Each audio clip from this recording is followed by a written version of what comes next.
my midnight slumbers.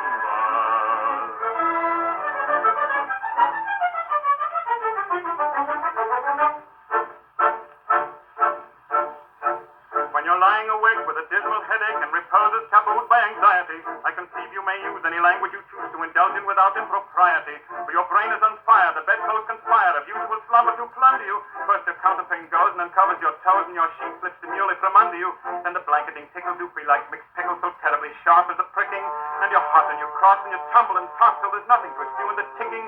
Then the bedclothes all creep to the ground in a heap, and you pick them all up in a tangle. Next your pillow resigns and politely declines to remain at its usual angle. When you get some repose in the form of a doze with hot eyeballs and head ever aching, but your slumbering teems with such horrible dreams that you'd very much better be waking.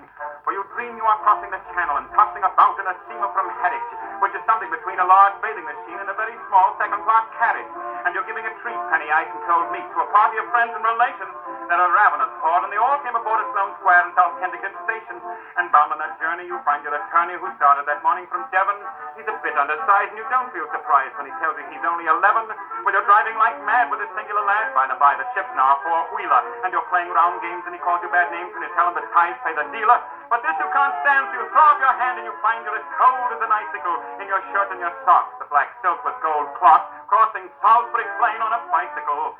And he and the crew are on bicycles too, which they somehow or other invested in, and he's telling the tars all the particulars of a company he's interested in. It's a scheme of devices to get at low prices, all good from cost mixes to cables, which tickle the sailors by treating retailers as though they were all vegetables.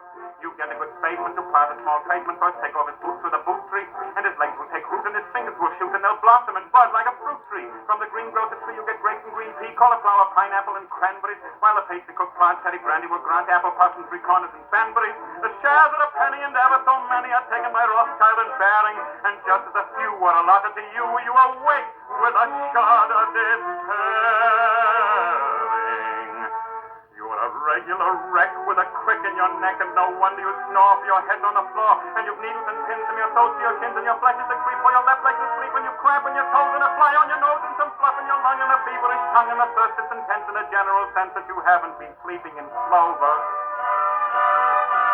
But the darkness has passed, and it's daylight at last, and the night has been long. Ditto, ditto,